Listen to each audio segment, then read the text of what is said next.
Bonjour et bienvenue à notre série de conférences Ensemble, nous prenons soin, organisée par le Centre de recherche et d'études sur le vieillissement de l'Université McGill en collaboration avec l'Association québécoise pour le droit de mourir dans la dignité, AQDMD. J'ai le plaisir d'accueillir aujourd'hui notre conférencière Catherine Leclerc. Elle est analyste senior en gestion de processus d'affaires et du changement organisationnel dans le secteur des télécommunications. Socialement impliquée dans plusieurs causes depuis son jeune âge, les troubles neurocognitifs majeurs la touchent personnellement car sa mère a souffert de la maladie d'Alzheimer pendant 16 ans.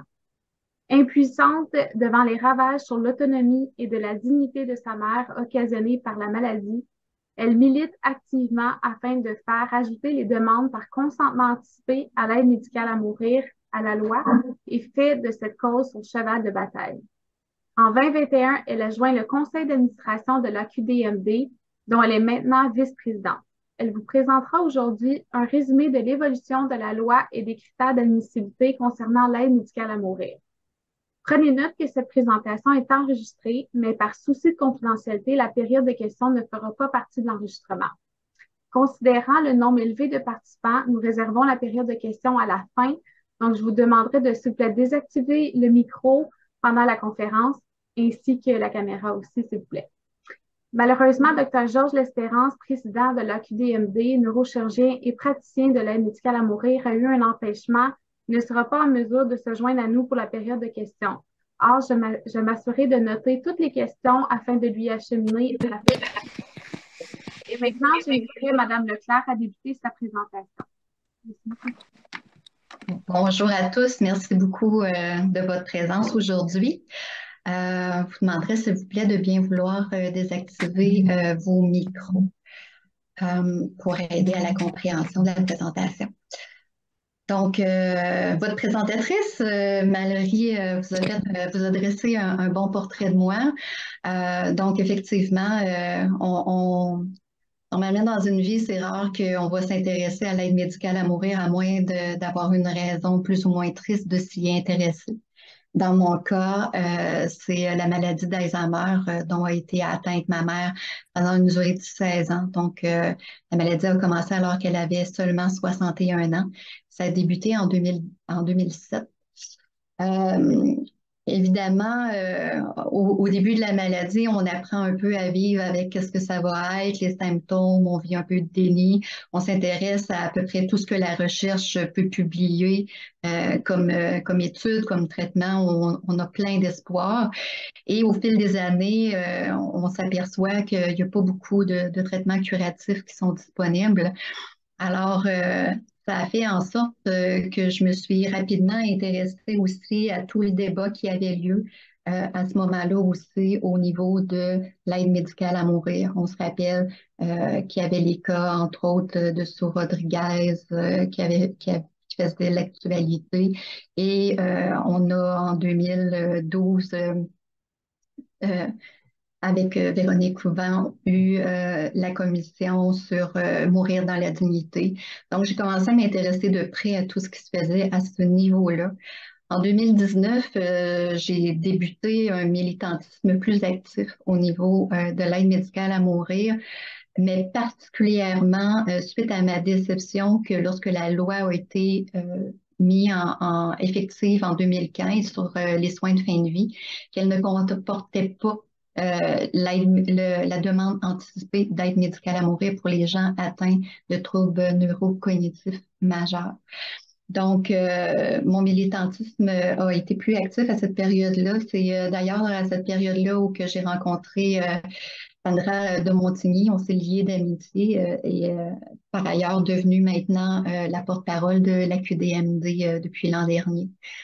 En 2021, j'ai décidé de me donner des outils pour avoir une meilleure portée par rapport à mon militantisme et ma portée pour pouvoir changer les choses en joignant le conseil d'administration de l'AQDMD. Alors, ça m'a permis, entre autres, en 2021, de participer à la commission spéciale sur l'évolution des soins de fin de vie, à laquelle j'ai fait un témoignage et remis un mémoire, mais à titre personnel. En 2023, lors de la Commission des relations avec les citoyens pour le projet de loi 11, j'ai témoigné avec, ouais, à titre du conseil d'administration de la QDMT avec notre président et j'ai aussi remis un mémoire à titre personnel. Donc, l'agenda aujourd'hui, je vous dis d'avance, c'est assez chargé. Les diapositives que je vais vous présenter sont aussi assez chargées. Je vais essayer de rendre ça le plus léger possible, mais j'ai beaucoup d'informations à vous transmettre. Donc, je vais vous faire d'abord une petite présentation de quelle est notre association, l'état des lieux au Québec, quelques chiffres, l'historique de l'évolution de la loi au Québec et des critères d'admissibilité.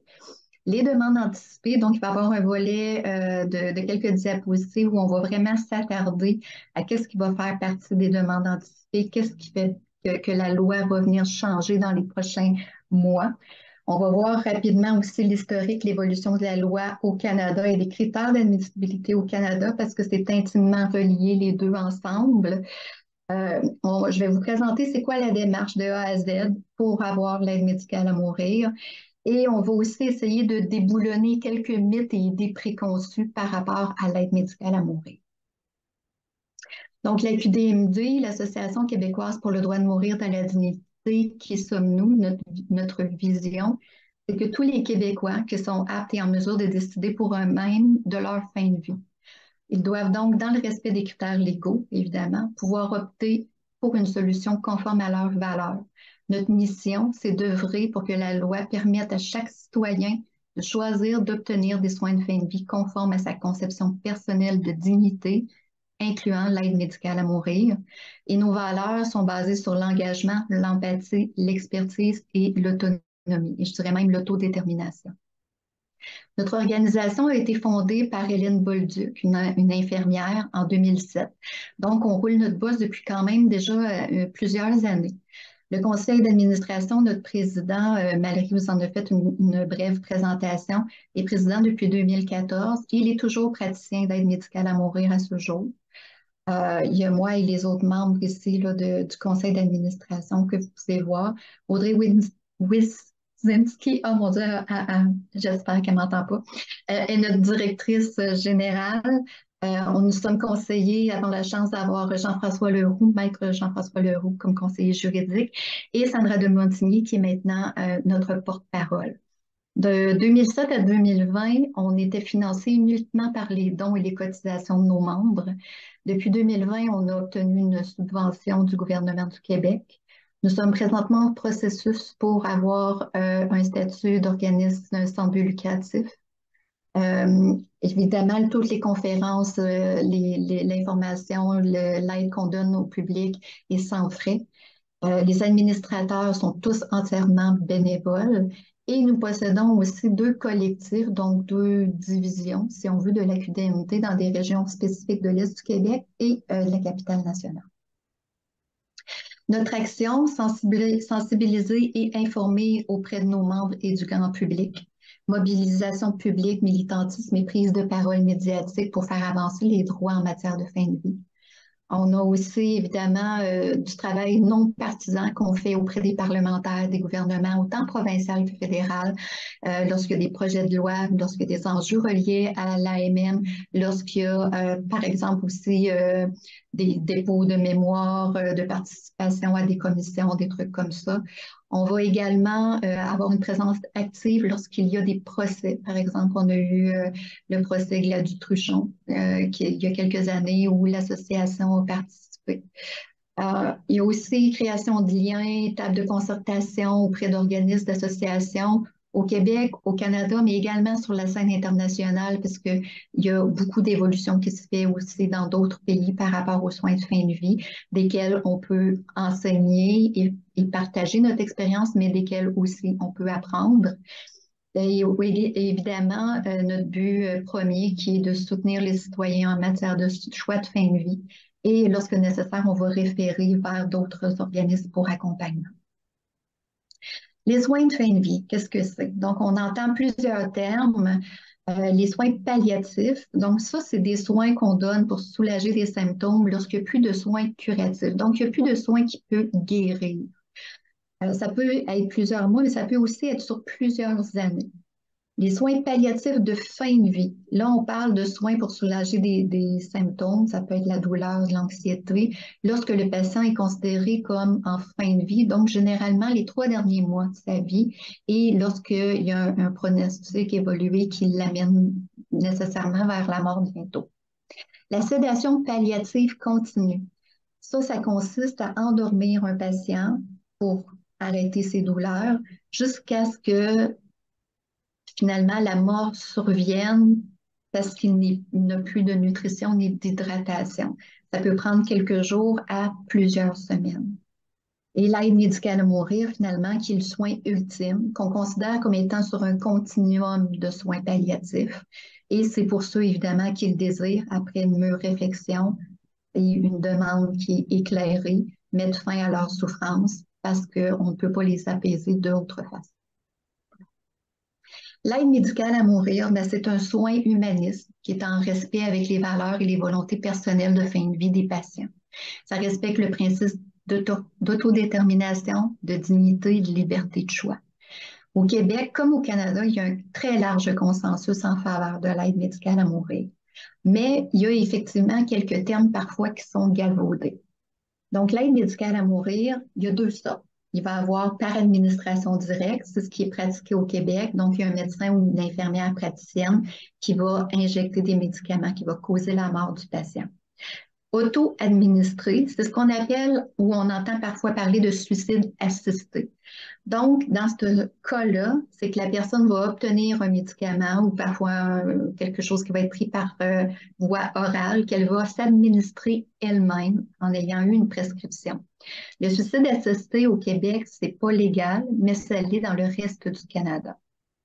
L'euthanasie. Donc, l'euthanasie, c'est un terme médical et juridique qui est utilisé et reconnu mondialement.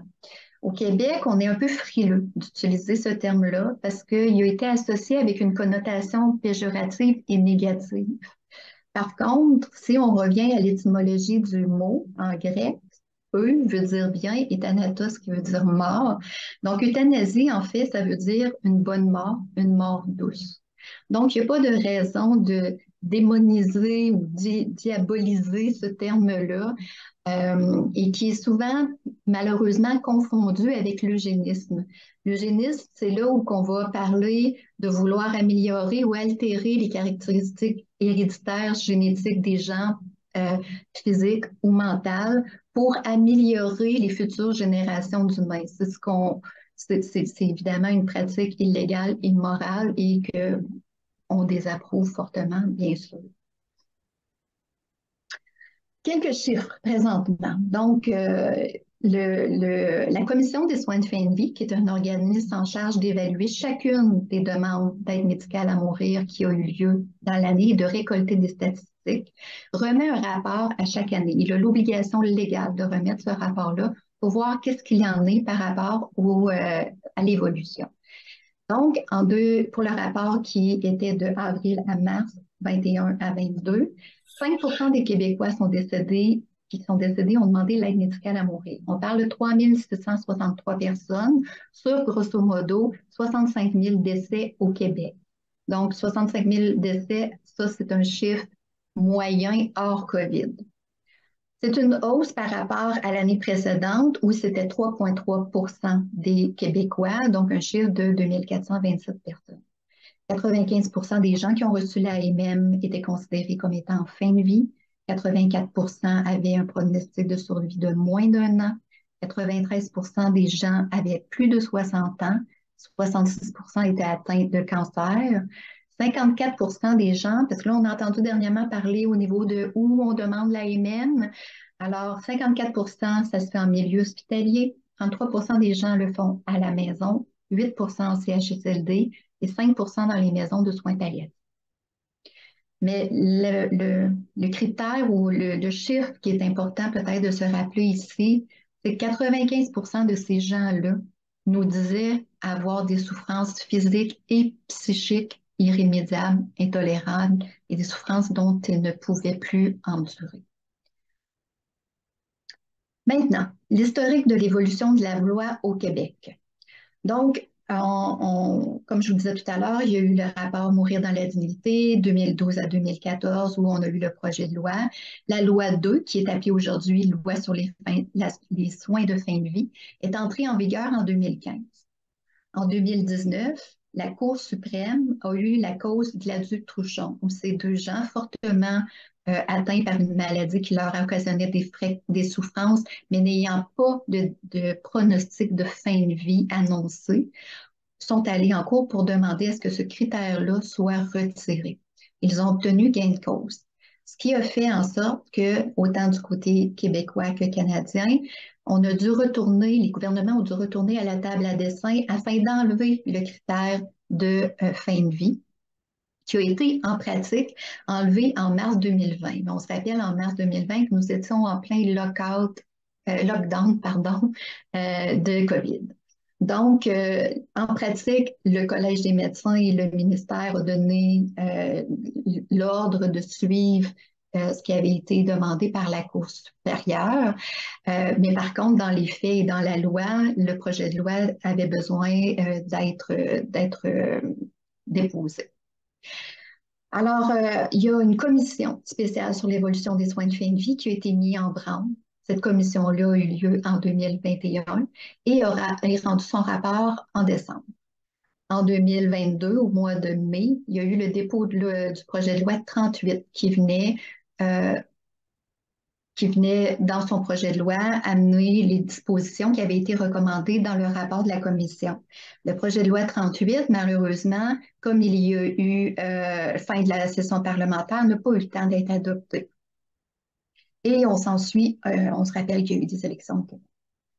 Ensuite, en 2023, donc, c'est la ministre responsable des aînés qui a récupéré le dossier de l'aide médicale à mourir. Elle a élaboré un projet de loi et elle a tenu une consultation particulière et publique pour l'étude du projet de loi. Le 16 février, elle déposait le projet de loi et le 7 juin, le projet de loi a été adopté à 103 personnes pour, 2 contre, une abstention. Les critères d'admissibilité présentement pour l'aide médicale à mourir au Québec. Donc, il faut être assuré au sens de la loi, être majeur, être apte à consentir aux soins, être atteint d'une maladie grave et incurable, avoir une situation médicale qui se caractérise par un déclin avancé et irréversible de ses capacités, éprouver des souffrances physiques et psychiques constantes, insupportables et qui ne peuvent être apaisées dans des conditions qu'elle juge tolérables. Le projet de loi 11, maintenant, qu'est-ce qu'il apporte à ça? Donc, le retrait du critère de fin de vie dans les textes de loi, alors qu'il était déjà retiré de façon en pratique. Il y a eu exclusion des troubles mentaux comme seule maladie qui cause des souffrances pouvant être admissibles à l'aide médicale à mourir. Donc, la ministre a décidé de ne pas inclure les troubles mentaux dans son projet de loi. Les patients vont pouvoir recevoir les soins de fin de vie dans le lieu de leur choix. Donc, ça a fait un peu là, de bruit médiatique lorsque ça a été ajouté au printemps. En vigueur ça c'était donc à partir de la sanction de la loi le 7 juin. À partir du 7 décembre, l'obligation des maisons de soins palliatifs d'offrir l'aide médicale à mourir. Ce qu'on sait présentement, c'est qu'il y a environ 37 maisons de soins palliatifs au Québec. Plusieurs d'entre elles sont subventionnées par des dons privés et sont subventionnées aussi par des fonds publics. Par contre, pour des raisons qui leur sont propres, certaines de ces maisons-là refusaient de donner l'aide médicale à mourir aux patients, ce qui occasionnait que les patients, en fin de parcours, parfois entraient en maison palliative en se disant, ben, je vais aller au bout de mon passage terrestre et je vais avoir des soins palliatifs de confort. Mais rendu à un certain point, décidait de demander l'aide médicale à mourir. Donc, la seule façon à ce moment-là, dans ces maisons-là, c'était d'organiser un transport en ambulance vers un centre hospitalier pour qu'ils puissent finalement obtenir l'aide médicale à mourir. Ce qu'on trouvait qui était, disons, difficile pour des gens qui sont déjà affaiblis en fin de vie, de changer de milieu rendu à un moment aussi difficile de leur vie. Donc, la loi oblige maintenant les maisons d'autoriser au sein de leur porte l'aide médicale à mourir. La possibilité aussi pour les infirmières praticiennes spécialisées d'administrer la sédation palliative et l'aide médicale à mourir. Les infirmières praticiennes spécialisées au Québec n'avaient pas le droit. Par contre, elles avaient le droit dans tout le reste du Canada. Donc, ça vient rétablir un petit peu ici les responsabilités à ce niveau-là. Elles sont présentement d'ailleurs en formation par rapport à ces éléments. En vigueur à partir du 7 mars 2024, ajout du critère d'admissibilité pour les personnes en situation de handicap. Donc, dans le texte de loi, le terme qui a été utilisé, c'est personnes ayant une déficience physique grave entraînant des incapacités significatives et persistantes.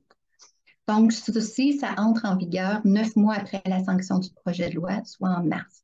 Toutefois, suite à l'avis du Collège des médecins, ce n'était plus opérationnel depuis que le critère de fin de vie avait été enlevé. En vigueur d'ici le 7 juin 2025. Donc là, ça nous apporte un peu plus loin.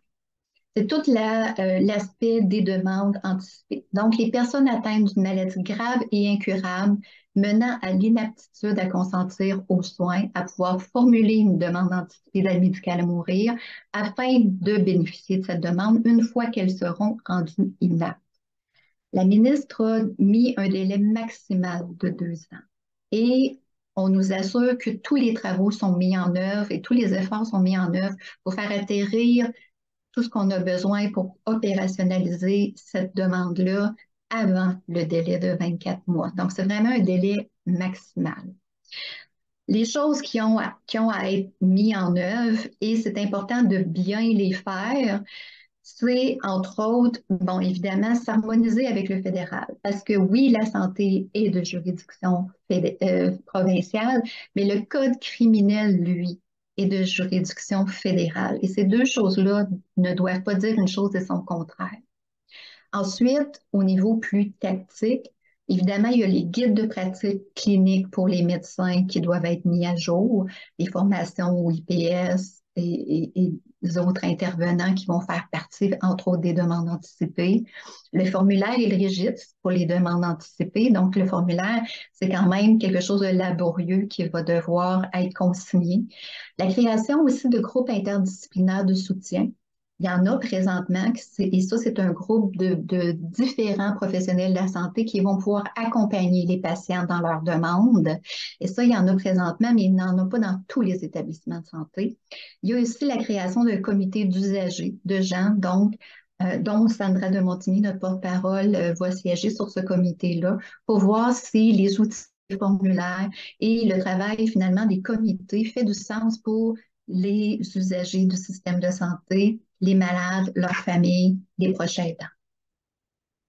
Donc, ce qui a été exclu du projet de loi 11, tout ce qui a trait aux mineurs matures et les troubles mentaux comme seule maladie pour mener à l'aide médicale à mourir. Je vous ai mis également le lien si vous voulez consulter le texte de loi au complet. Il est aussi disponible sur le site de la QDMD et il est disponible sur le site de l'Assemblée nationale. Le projet de loi 11 vient aussi introduire deux notions dans le concept d'aide médicale à mourir. Il va maintenant on va parler de demande contemporaine. Donc, la demande contemporaine, c'est lorsqu'on le demande pour maintenant ou dans un délai rapproché d'avoir l'aide médicale à mourir et qu'on est apte à ce moment-là à faire notre demande au moment même. Et la demande anticipée qui est formulée en prévision d'une inaptitude à venir et qui sera donnée seulement lorsque cette inaptitude-là sera présente. Donc là, on entre dans l'aspect des demandes anticipées, donc les DA à l'AMM ou le DAAMM. La façon dont c'est présentement inscrit dans le texte de loi, et là, je sais qu'il y a beaucoup d'informations, mais comme c'est dans le texte de loi, je ne voulais pas trop alléger ni modifier ce qui est présentement disponible. Donc, les critères qui vont être présents lors de la formulation de la demande, donc au moment où la personne va remplir le formulaire. La personne doit déjà avoir un diagnostic, donc être atteinte d'une maladie grave et incurable qui mène à l'inaptitude, comme par exemple un trouble neurocognitif majeur. Elle doit être assurée au sens de la loi, être majeure et apte à consentir aux soins, donc avoir son diagnostic, mais toujours apte à consentir. Elle va devoir, de manière libre et éclairée, formuler elle-même sa demande anticipée et consigner dans le formulaire. Et ce formulaire-là, il va avoir un registre propre à lui qui va être créé par le ministère. Évidemment, je vous parlais tout à l'heure de groupes interdisciplinaires de soutien.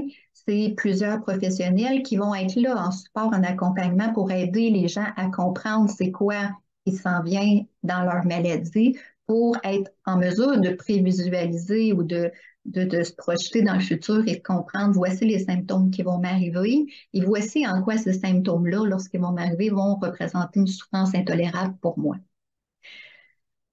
Ensuite, la personne va devoir désigner un tiers de confiance ou deux. La demande va pouvoir, mais sans obligation, être notariée, donc elle va pouvoir seulement être faite avec l'aide de 2 témoins. Et le demandeur va pouvoir retirer sa demande tant ou aussi longtemps qu'il va être apte à consentir et à retirer sa demande. Maintenant, lorsque comment ça va fonctionner, quels seront les critères à suivre pour l'administration de l'aide médicale à mourir au moment où la personne est devenue inapte. Donc, bien sûr, la personne va être devenue inapte à consentir à ses soins en raison de sa maladie. Elle doit évidemment être atteinte d'une maladie grave et incurable qui l'a menée à son inaptitude. Elle va toujours devoir être assurée au sens de la loi. Elle va devoir présenter de manière récurrente les manifestations cliniques qu'elle va avoir décrites dans sa demande d'aide médicale. Et sa situation médicale doit se caractériser par un déclin avancé et irréversible de ses capacités et va devoir donner lieu aux professionnels compétents de croire, selon évidemment son jugement et ses compétences, qu'elle éprouve des souffrances physiques, psychiques persistantes, insupportables et qu'il ne peut être apaisé. Le tiers de confiance. Donc, on entend parler de mandataire, de tiers de confiance, donc d'une personne dans l'entourage qui va avoir un rôle spécial pour les demandes médicales anticipées. Le tiers de confiance, il va avoir les responsabilités suivantes. Évidemment, il va être présent pour connaître quels sont les critères de la demande anticipée de la personne. Il va devoir aviser le professionnel de la santé ou des services sociaux qui dispensent des soins à la personne en raison de sa maladie qu'il croit qu'elle présente les manifestations cliniques liées à sa demande ou à la maladie et qu'elle avait décrites dans sa demande, qu'elle éprouve des souffrances physiques et psychiques persistantes et insupportables. En fait, ce que ça veut dire, c'est que le tiers de confiance, c'est quelqu'un qui est au courant de ce que vous avez demandé, qui vous voit, qui vous voit progresser dans la maladie et qui lève le drapeau rouge à l'équipe de santé ou de professionnels de soins pour dire, savez-vous, je crois que ma mère, ma soeur, mon amie est arrivée au moment où elle avait décrit que pour elle, c'était plus tolérable de continuer à vivre. Aussi, lorsque la personne devient inapte, son rôle au tiers de confiance, ça va être de s'assurer que le personnel de soins est au courant qu'il y a une demande d'aide médicale à mourir anticipée qui a été faite, qui est présente au registre, ou de le rappeler à l'équipe soignante. La personne va pouvoir désigner dans sa demande un second tiers de confiance au cas où le premier serait empêché d'agir. Quand on dit empêché d'agir, bien, évidemment, si la personne décède elle-même, si elle-même devient inapte, ou si elle néglige de son rôle. Ensuite, il ne faut pas mélanger avec un autre concept qui est les directives médicales anticipées, donc les DMA. C'est beaucoup de lettres qui se ressemblent, alors c'est normal qu'à un moment donné, ça devient un peu difficile de démêler tout ça. Les directives médicales anticipées, ça permet de décider à l'avance quels soins vous allez accepter ou refuser si vous êtes inapte, mais dans 3 situations bien précises. Donc, si vous avez une condition médicale grave, et incurable, mais que vous êtes en fin de vie et que vous ne pouvez plus décider, Si vous êtes dans un état comateux, jugé irréversible ou un état végétatif permanent, ou si vous êtes atteint d'une maladie grave sans possibilité d'amélioration, comme un trouble neurocognitif majeur à un stade très avancé. Mais les soins que vous pouvez dire j'accepte ou je refuse, ce sont des soins pour éviter l'acharnement thérapeutique. Donc, si par exemple, je suis dans un état végétatif permanent, je vous demande de ne pas faire de réanimation cardio-respiratoire. Je vous demande si j'ai une maladie d'Alzheimer dans un stade avancé, je suis inapte et que je nécessite tout d'un coup des traitements de dialyse, je demande de ne pas me donner ces traitements de dialyse-là. Donc, ça, c'est le registre des directives médicales anticipées. Ces directives-là sont dans la loi depuis 2015 sur les soins de fin de vie. Et puis, le personnel médical a l'obligation de se référer dans les cas, les situations qui sont là et de respecter vos volontés. Mais on ne peut pas demander l'aide médicale à mourir par demande médicale, directive, pardon, médicale anticipée, comme ce qui est en vigueur présentement. Donc, ça va être vraiment un formulaire différent et un processus, un protocole différent pour les demandes anticipées d'aide médicale à mourir. Et ceux-ci, c'est pas encore en vigueur, comme je vous disais. Je vous ai mis le lien aussi, si vous désirez faire vos directives médicales anticipées, ça peut éviter beaucoup de casse-tête et de décisions difficiles à vos proches advenant un incident malheureux. Maintenant, pour ce qui est de l'historique de la loi au Canada. Donc, en 2015, c'est la cause Carter-Taylor de la Cour suprême du Canada qui est venue obliger le gouvernement canadien à faire un projet de loi pour rendre l'aide médicale à mourir légale au Canada. À ce moment-là, il y a eu un comité mixte spécial de sénateurs et de députés qui a été formé et en a suivi la loi C-14 qui a été adoptée en 2016. En 2019, cette loi-là a été changée toujours par la même cause, Gladys Truchon, qui demandait du côté fédéral d'enlever le critère qui n'est pas le critère de fin de vie dans les textes de loi, mais qu'on appelle de mort naturellement, raisonnablement prévisible. C'est deux synonymes finalement. Donc, le gouvernement canadien devait venir enlever ça. Il y avait autant Canadiens que Québécois avaient 6 mois pour se conformer. Comme vous savez, encore une fois, en 2020, nous étions en pleine COVID. Donc, le gouvernement fédéral a demandé d'avoir prolongation de ce délai-là. Et finalement, le 17 mars 2021, il y a le projet de loi C7 qui a été adopté.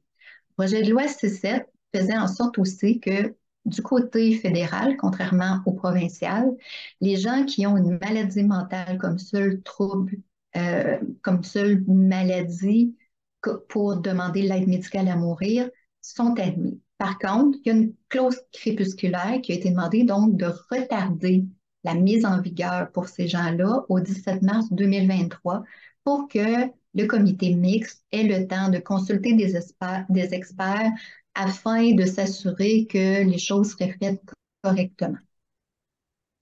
Donc, le comité d'experts spécial sur l'aide médicale à mourir a remis son rapport concernant les maladies mentales en mai 2022. Donc, ça fait déjà un petit bout de temps que le rapport est prêt.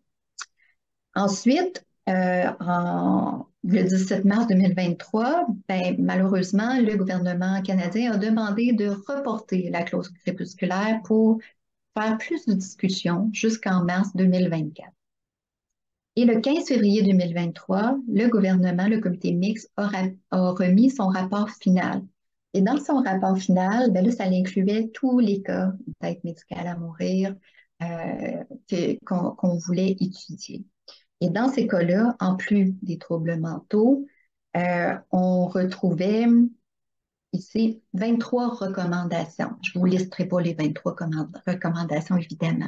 Mais celle qui nous intéresse le plus aujourd'hui, c'est évidemment les demandes d'aide médicale à mourir par consentement anticipé. Donc, il y a une recommandation forte d'aller de l'avant avec cette demande-là, de permettre l'AMM lorsque le trouble mental est le seul problème de santé indiqué, et de poursuivre les consultations pour permettre éventuellement aux mineurs matures réputés aptes à consentir à leurs soins qui sont en voie 1. Donc, la voie 1, rapidement, c'est lorsque la mort naturelle raisonnablement prévisible est présente, de pouvoir bénéficier de l'aide médicale à mourir. Donc, les mineurs matures, donc on parle d'un jeune qui est en fin de vie ou en mort raisonnablement prévisible, qui a participé à ces traitements. Souvent, c'est des cancers, c'est des jeunes qui ont fait beaucoup d'années en milieu hospitalier, qui comprennent très bien la permanence de la mort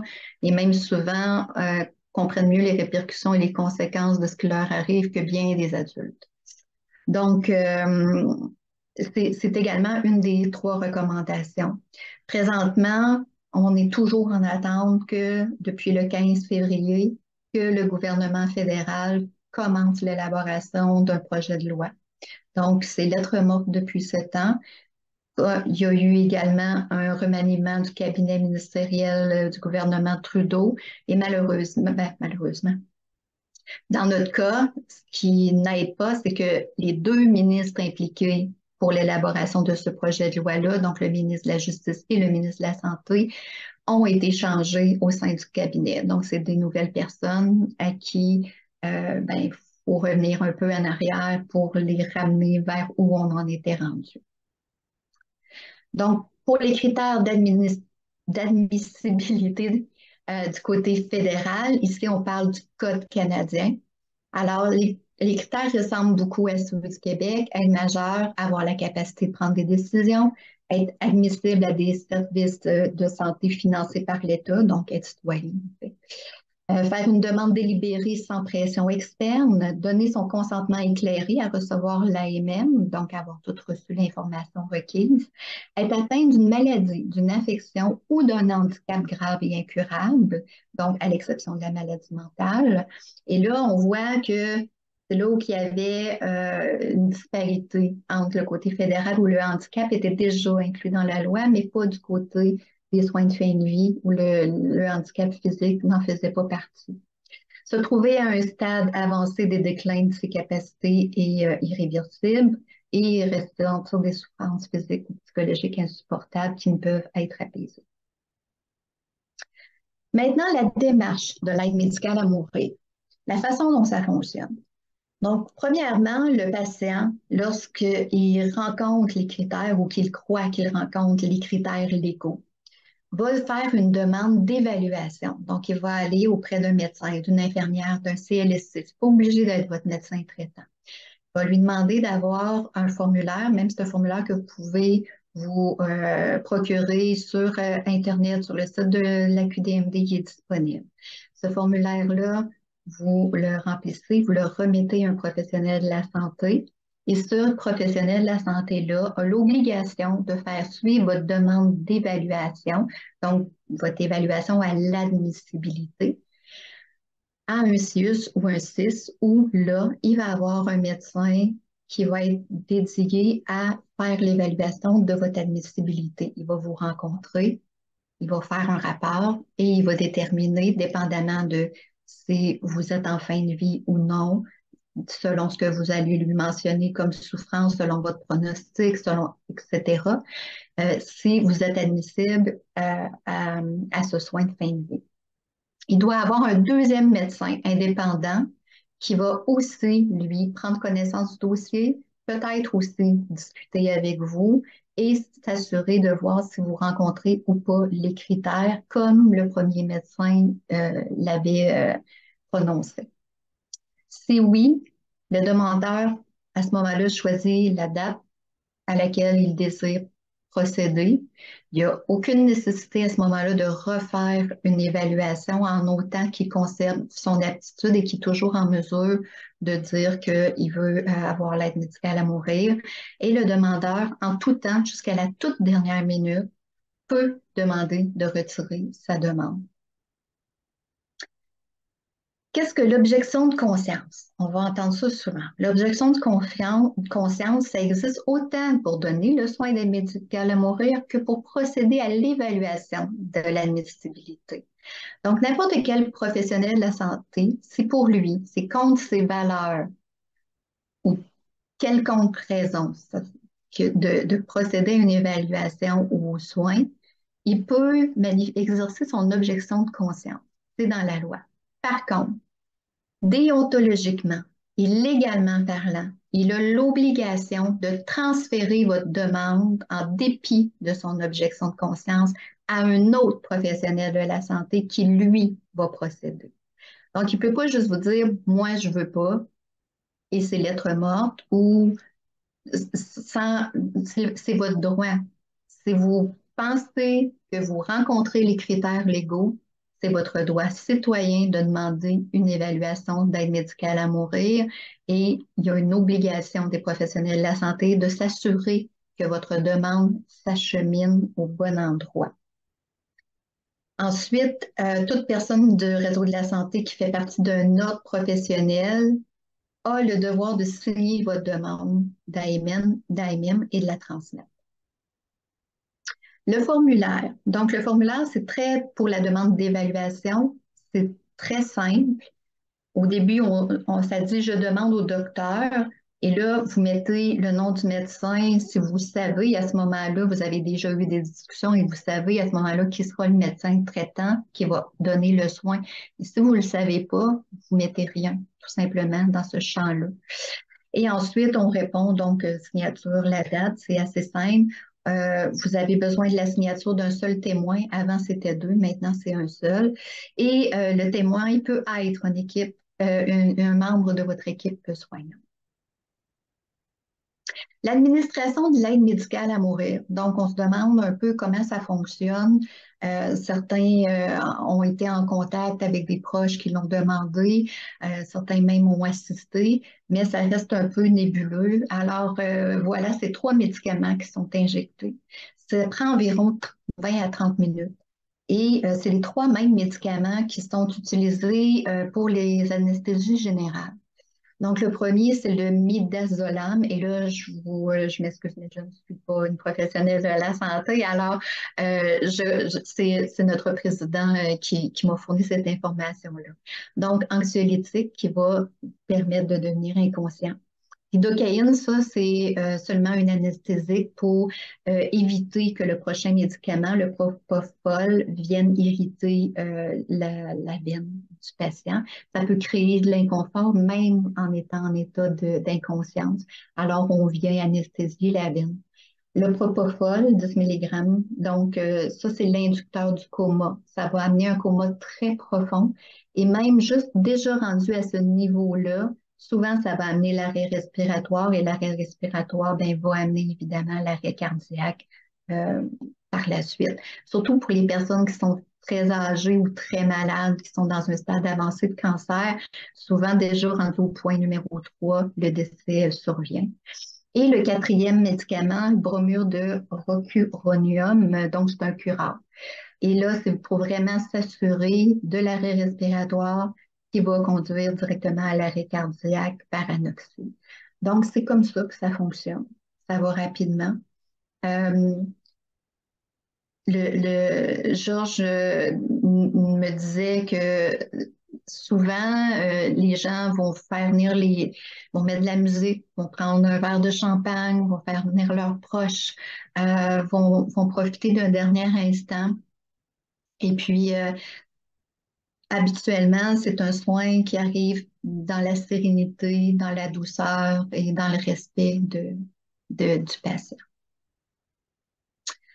En dernier lieu, quelques mythes et idées préconçues. Alors, mon assurance vie ne sera pas valide ou ne sera plus valide et mes successeurs n'auront pas mon héritage si j'ai l'aide médicale à mourir parce que c'est considéré par les assurances comme un suicide. Alors non, c'est faux. L'aide médicale à mourir est considérée comme un soin de fin de vie, mais au même titre que si vous recevez de la sédation palliative, vos assurances et vos héritiers n'ont pas à craindre. On ne peut pas faire de don d'organes lorsqu'on demande l'aide médicale à mourir. Alors, c'est faux aussi. Le don d'organes est toujours possible. Le seul organe qu'on ne peut plus donner, c'est le cœur parce que l'arrêt respiratoire et l'anoxie amènent, on doit faire arrêter le cœur pour que le décès survienne. Alors que normalement, dans les cas de don d'organes, on garde le cœur en vie jusqu'au moment des transplantations, ou en tout cas de récupérer les organes. Alors, oui, c'est possible, mais ça doit se faire et ça doit se faire à l'hôpital, à l'exception de, bien évidemment, les mêmes critères que don d'organes s'appliquent. Là. Si vous demandez l'aide médicale à mourir, si vous avez des métastases, si vous avez d'autres critères qui font que vous n'êtes pas éligible, vous ne le serez pas plus par aide médicale à mourir. C'est pris en charge par Transplant Québec. Vous pouvez également faire des dons de tissus, la cornée, etc., à l'exception de pour quelques maladies comme la SLE, et ça, c'est pris en charge par Héma-Québec. En devenant une inaptitude, j'ai avisé mes proches de demander l'aide médicale à mourir pour moi. Ou je l'ai mis dans mes demandes anticipées ou mon notaire est au courant, c'est dans mon testament. Si vous l'avez inscrit dans votre testament, sachez que votre testament n'est pas ouvert avant votre décès. Alors, on ne pourra pas procéder à votre demande d'aide médicale à mourir si elle est dans votre testament, puisqu'on n'y a pas accès avant que vous soyez décédé. L'aide médicale à mourir, non, ne peut pas être donnée par procuration. Ça ne peut pas être un tuteur légal, ça ne peut pas être par mandat d'une aptitude homologuée. La seule personne qui peut demander l'aide médicale à mourir, c'est pour soi-même et soit dans une demande contemporaine ou prochainement dans une demande anticipée. Les gens qui ont une maladie mentale sont inaptes à consentir aux soins ou sont inaptes à demander l'aide médicale à mourir. C'est faux. Dans la grande majorité des gens qui ont une maladie mentale, ils sont impliqués et consents à leurs traitements médicaux par rapport à leur maladie mentale, mais par rapport aussi aux autres maladies qui leur surviennent. Une personne peut avoir une maladie mentale, par exemple, souffrir de schizophrénie ou de personnalité borderline ou peu importe la maladie mentale et avoir un cancer. Et si elle satisfait les critères admissibilité parce qu'elle a un cancer, qu'elle a des souffrances irrémédiables, etc., elle peut très bien demander l'aide médicale à mourir pour une autre maladie que seulement sa condition de santé mentale. Malheureusement, il y a un amalgame souvent qui est fait en maladie mentale, qui va demander l'aide médicale à mourir pour eux, alors que ces gens-là participent à leur traitement et aux décisions de leurs soins. Si on ouvre l'aide médicale à mourir aux mineurs, les parents vont tuer leurs enfants malades. Bien évidemment, c'est faux.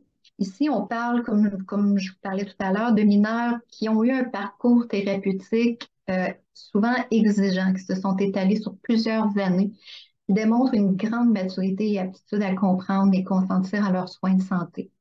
D'ailleurs, les mineurs présentement au Québec, à partir de 14 ans, ont le droit de consentir à la majorité de leurs soins, mais pas en ce qui a trait à l'aide médicale à mourir. Et je vais me permettre ici de citer Caroline Marcoux, qui est une collaboratrice à la QDMD, dont le fils Charles, à 17 ans et demi, après 2 ans de combat contre le cancer, n'a pas été en mesure de recevoir l'aide médicale à mourir parce qu'au terme de la loi, il n'était pas éligible. Ce garçon a demandé l'aide médicale à mourir, a demandé à sa mère de se battre pour que les mineurs à l'avenir puissent avoir l'obtention de ce droit-là. Alors, à 6 mois, on lui a dit, ben garçon, c'est triste, mais tu ne peux pas l'avoir parce que tu n'as pas atteint ton 18 ans. Alors, de lui-même, parce qu'il a 14 ans, il a le droit de demander des soins, de lui-même, il a demandé à ce qu'on lui donne la sédation palliative continue, donc, en d'autres termes, qu'on l'endorme jusqu'à ce qu'il décède parce que plus d'hydratation, plus de nutrition. Et non, c'est pas possible de demander l'aide médicale à mourir dans une banque alimentaire, quoique certains politiciens aiment bien propager dans la population cette idée préconçue. Pour nous joindre à l'EQDMD, pour devenir membre, pour évidemment faire un don, pour participer, pour vous informer, vous pouvez nous rejoindre à notre site web qui est aqdmd.org. Vous pouvez aussi, avec votre téléphone et l'appareil photo, scanner le petit logo que vous voyez à votre droite qui va vous amener directement sur le site web. On a aussi une ligne téléphonique, un courriel. Donc, on est rejoignable et on est disposé à répondre à vos questions, à vous aider, à vous accompagner, à vous supporter dans vos démarches.